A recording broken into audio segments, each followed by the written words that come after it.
दोस्तों, अगर आप अपने मोबाइल में इंडियन पोस्ट पेमेंट बैंक के मोबाइल बैंकिंग सर्विस को चालू करना चाहते हैं तो इस वीडियो में हम जानेंगे कि कैसे हम रजिस्ट्रेशन कर पाएंगे, या फिर जो लोग पहले से रजिस्ट्रेशन किए हुए हैं, चला रहे हैं, अगर आप मोबाइल में एप्लीकेशन को अपडेट करेंगे तो वहां से आप देखेंगे कि लॉग आउट हो गया है और फिर से आपको रजिस्ट्रेशन करने के लिए बोला जा रहा है। दोस्तों हुआ ये है कि इंडियन पोस्ट पेमेंट बैंक ने अपने सॉफ्टवेयर को काफ़ी ज़्यादा अपडेट कर लिया है, इसलिए आपको फिर से रजिस्ट्रेशन करना पड़ेगा। हो सकता है जिन लोगों का नहीं करने को बोल रहा है वो लोग चलाएं, लेकिन ज़्यादातर लोगों को फिर से रजिस्ट्रेशन करने के लिए बोला जा रहा है। दोस्तों, रजिस्ट्रेशन करने के लिए आपके पास CIF नंबर होना चाहिए, अकाउंट नंबर होना चाहिए और डेट ऑफ बर्थ आपको लगेगा, जो कि आप पैन कार्ड या आधार कार्ड से ले सकते हैं। तो चलिए हम जानते हैं कि इंडियन पोस्ट पेमेंट बैंक के मोबाइल बैंकिंग सर्विस को कैसे खुद से रजिस्ट्रेशन कर पाएंगे। तो इसके लिए चले जाना है आपको अपने मोबाइल पे। तो इसके लिए क्या करना है, सबसे पहले आपको अपने मोबाइल के प्ले स्टोर पे जाना है। प्ले स्टोर पे जाने के बाद आपको नीचे सर्च का एक ऑप्शन दिखाई देगा, यहाँ पे क्लिक करेंगे। यहाँ सर्च बार में आपको टाइप करना है IPPB, ठीक है। अब जैसे ही IPPB सर्च करेंगे तो यहाँ से ओपन करने के लिए मुझे बोला जा रहा है,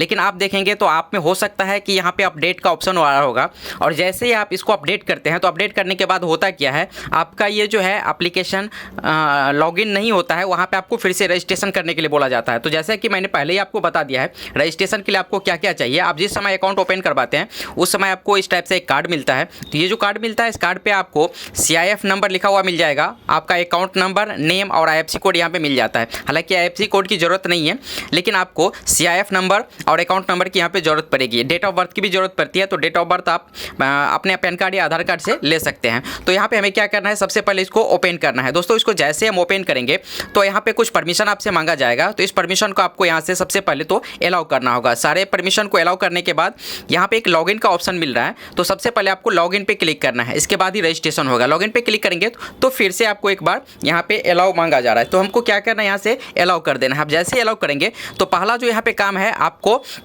टर्म एंड कंडीशन पे क्लिक करना है। लेकिन उससे भी पहले आपको एक चीज़ समझना जरूरी होगा कि यहाँ पे जो है आपके रजिस्टर्ड मोबाइल नंबर पे OTP जाएगा, इसलिए वो सिम आपके इस मोबाइल में लगा होना चाहिए जिससे कि आप रजिस्ट्रेशन कर रहे हैं। दूसरा, आपके मोबाइल में रिचार्ज होना चाहिए। अगर रिचार्ज नहीं है तो फिर ये नहीं होगा। देखिए, इसमें एक सिम लगा हुआ है, इसलिए यहाँ पे SIM 1 दिख रहा है, ठीक है। अगर 2 सिम होता तो यहाँ पे 2 सिम दिखाई देता।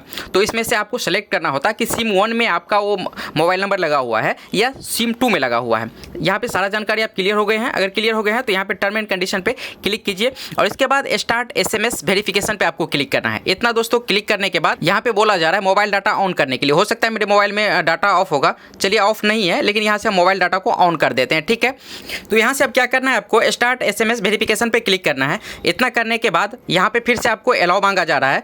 यहाँ पे देख लीजिए कि SMS वेरिफिकेशन हो रहा है, ये ऑटोमेटिक होता है आपके मोबाइल के साथ, ठीक है। यहाँ पे आपको कुछ भी करने की जरूरत नहीं है। यहाँ पे देख लीजिए ऑटोमेटिक सारा प्रोसेस होगा। इसके बाद देखेंगे तो एक फॉर्म इस टाइप से आपके सामने खुल के आएगा, जहाँ पे कि आपको अपना अकाउंट नंबर, कस्टमर ID और डेट ऑफ बर्थ देना है। नीचे आपका मोबाइल नंबर ऑटोमेटिक फिल होके आ जाएगा। तो ये सब आपको ये पासबुक पे मिलता है जब आप अकाउंट खुलवाते हैं, तो यहाँ पे बैंक की तरफ से आपको दिया जाता है। तो चलिए यहाँ पे सबसे पहले हम सारा डाटा फिल कर लेते हैं।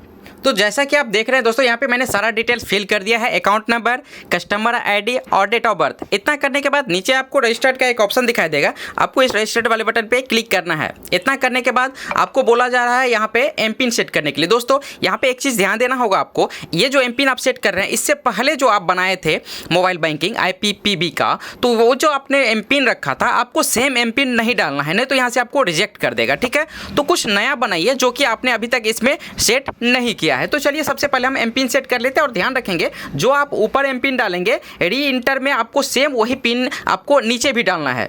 यहाँ पे मैंने MPIN डाल दिया है। MPIN डालने के बाद नीचे आपको सेट MPIN का एक ऑप्शन दिखाई देगा, अब आपको इस पर क्लिक कर देना है। यहाँ पे आप जैसे ही क्लिक करेंगे तो कुछ क्वेश्चन आपको यहाँ पे आ रहा है। अगर आप इसका जवाब देना चाहते हैं तो यहाँ से आप क्वेश्चन सेलेक्ट कीजिए और उसका जवाब आपको नीचे देना है। लेकिन यहाँ पे ये चीज़ फिल करना जरूरी नहीं है। अगर आप नहीं चाहते हैं इस क्वेश्चन का जवाब देना तो नीचे आपको स्किप एंड प्रोसीड का एक ऑप्शन दिखाई देगा, अब आपको यहाँ पे क्लिक करना है। यहाँ पे आप जैसे ही क्लिक करेंगे तो नेक्स्ट आपका इस तरह से ऑप्शन खुल के आएगा। यहाँ पे ऑथेंटिकेशन विथ OTP का एक ऑप्शन आएगा, जहाँ पे एक OTP आता है और ये ऑटोमेटिक यहाँ पे फिल हो जाता है। फिल होने के बाद आपको एक मैसेज मिलेगा यहाँ पे रजिस्ट्रेशन सक्सेसफुल का, ठीक है। यानी कि आपका जो है इंडिया पोस्ट पेमेंट बैंक का मोबाइल बैंकिंग सक्सेसफुल रजिस्ट्रेशन हो चुका है। अब मैं इसको आपको लॉगिन करके दिखाता हूँ। तो यहाँ से हम लॉगिन करेंगे और जो आपने यहाँ पे एम पिन बनाया था वो एम पिन डाल के आपको यहाँ से लॉगिन कर लेना है। दोस्तों जैसे हम यहाँ पे एम पिन डालेंगे तो एम पिन डालने के बाद ये ऑटोमेटिक लॉगिन हो जाएगा। अब देख लीजिए दोस्तों, ये हमारा जो है so India post payment bank का मोबाइल बैंकिंग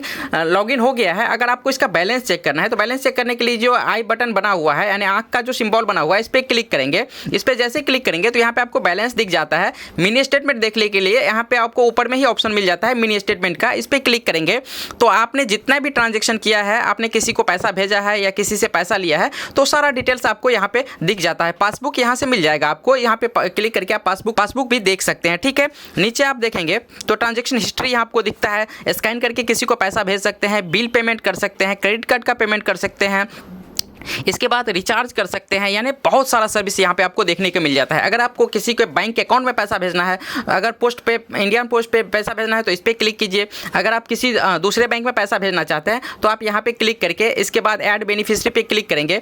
यहाँ पे आपको सारा डिटेल्स सेव कर लेना है और वहाँ से पैसा भी आप भेज सकते हैं।